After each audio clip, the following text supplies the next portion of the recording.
Welcome to the Books Bible Study, where we are continuing to read throughout the Bible. We are now in Exodus chapter 6. We have gone through 50 chapters in Genesis, and we're on our way through Exodus. If you have went through the 50 chapters, congratulations, especially to those who this is your first time going through the entire Bible. I want to encourage you to keep going. So here we are, Exodus chapter 6, verse 1. Then the Lord said to Moses, "Now you shall see what I will do to Pharaoh, for with a strong hand he will let them go, and with a strong hand he will drive them out of his land." So, again, God continues to reiterate what he said he's going to do. Verse 2, and God spoke to Moses and said to him, "I am the Lord." Verse 3, "I appeared to Abraham, to Isaac, and to Jacob as God Almighty, but by my name, Lord, I was not known to them." So he says he appeared to them as God Almighty. That name in Hebrew is El Shaddai. God Almighty, that's talking about the unlimited power of God.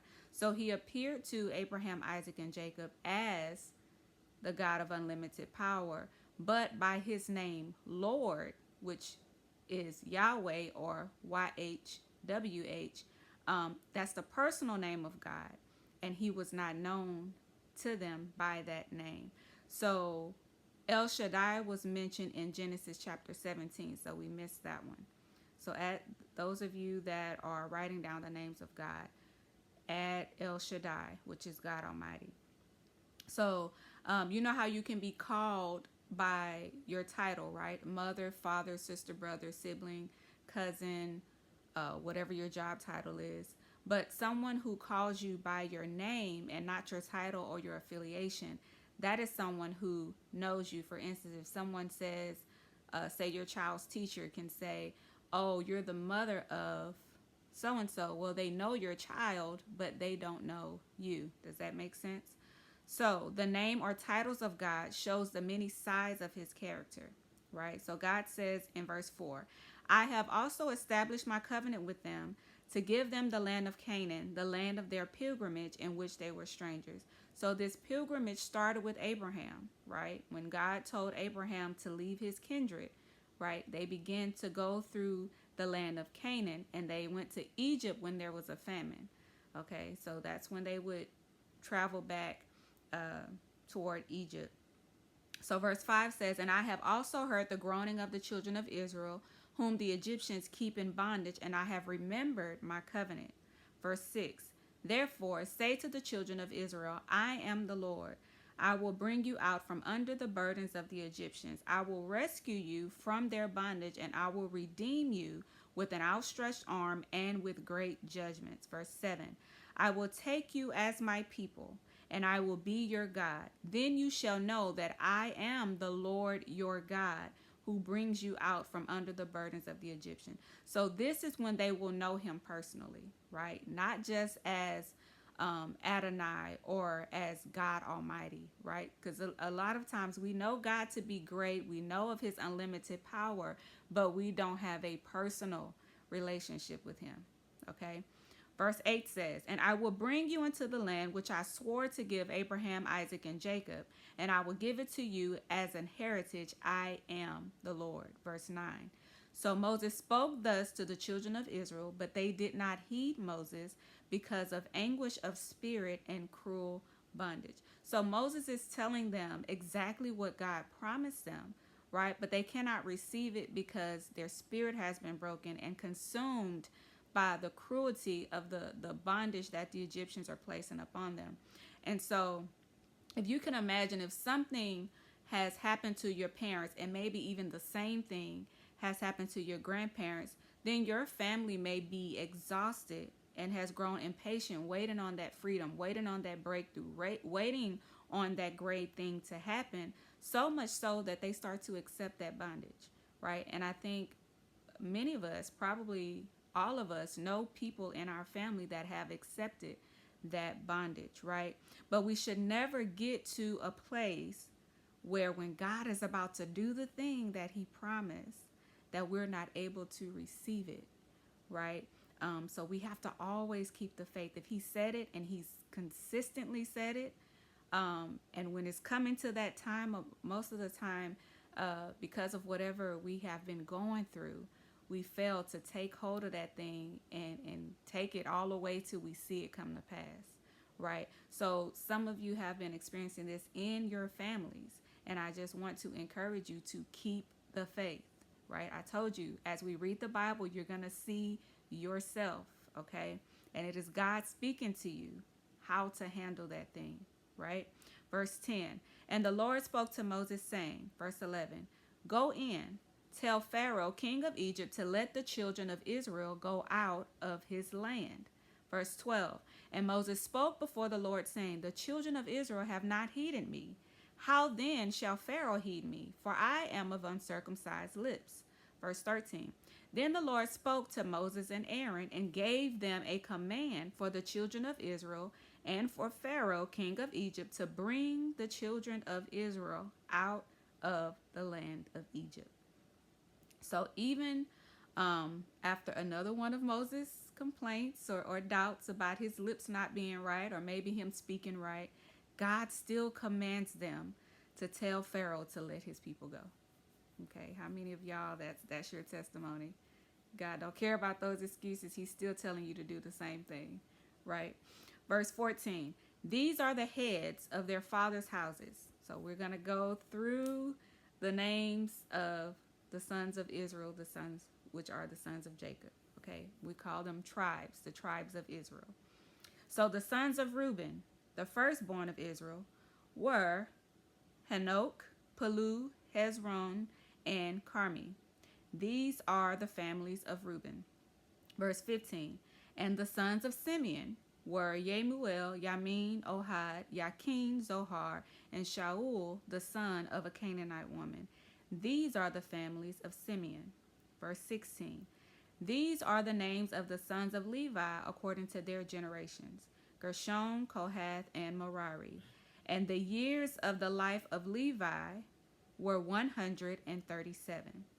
Verse 17, the sons of Gershon were Libni and Shimi according to their families. So now we're doing the second generation of Levi, right? Probably because we're at the place where we're talking about Moses and Aaron, who are Levi's great grandsons, right?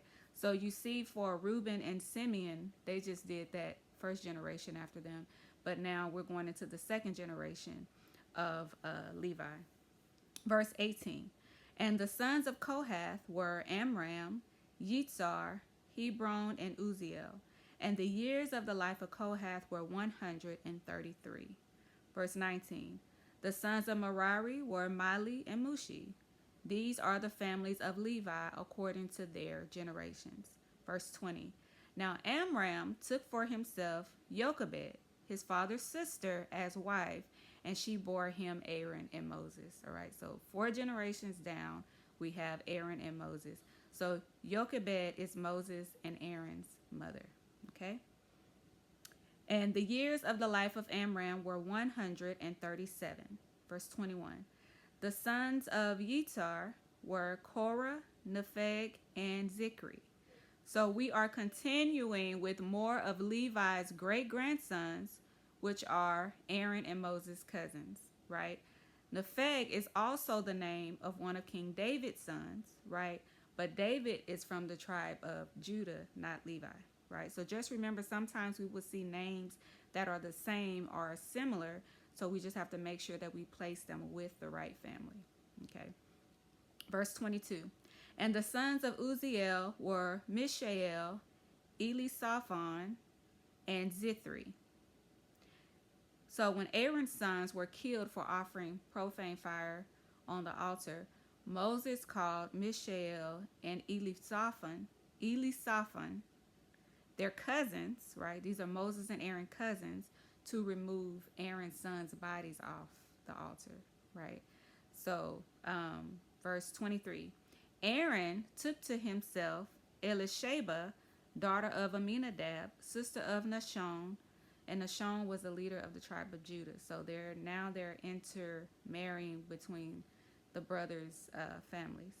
So Aaron took to himself Elisheba, daughter of Aminadab, sister of Nashon, as wife, and she bore him Nadab and Abihu, Eleazar and Ithamar.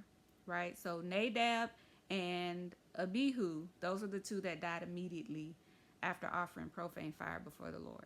Right? So God was very particular about what utensils were used, right? Who started the fire, who did what in the tabernacle. So everything had to be done a precise way, exactly how God said it. That's why you should not think that a little bit of sin will be okay. If God says don't do it, if God says I hate this thing, if God says I am displeased about this thing, do not do it. Okay? Verse 24. And the sons of Korah were Asir, Elkanah, and Abiasaph. These are the families of the Korahites.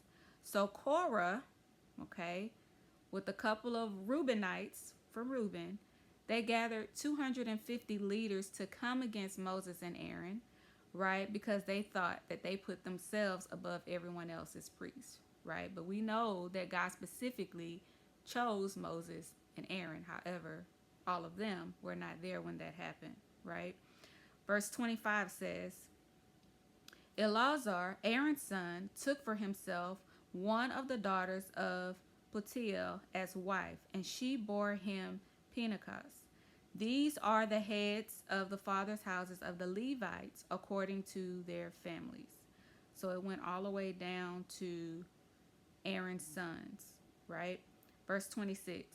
These are the same Aaron and Moses to whom the Lord said it. They didn't put themselves in that position, right? But that's what the people thought. How many of y'all, that's y'all story, that's y'all testimony as well. The people think, but God is the one that called you. Okay. Verse 26, these are the same Aaron and Moses to whom the Lord said, bring out the children of Israel from the land of Egypt according to their armies. Verse 27. These are the ones who spoke to Pharaoh, king of Egypt, to bring out the children of Israel from Egypt. These are the same Moses and Aaron. Verse 28. And it came to pass on the day the Lord spoke to Moses in the land of Egypt, verse 29, that the Lord spoke to Moses, saying, I am the Lord. Speak to Pharaoh, king of Egypt, all that I say to you. So even after all of that, God is saying the same thing, giving the same instruction, because he said what he said, right? Verse 30. But Moses said before the Lord, behold, I am of uncircumcised lips, and how shall Pharaoh heed me? So Moses repeat this question again. So I don't know if he became intimidated by Pharaoh or he just doubted his ability, probably more because the Israelites were not heeding him as well.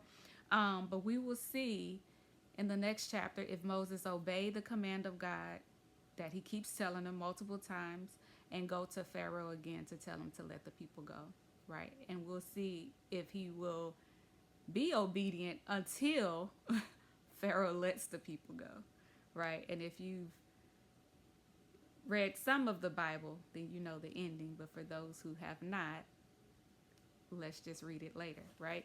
So that concludes Exodus chapter 6. Stay with us for Exodus chapter 7. God bless.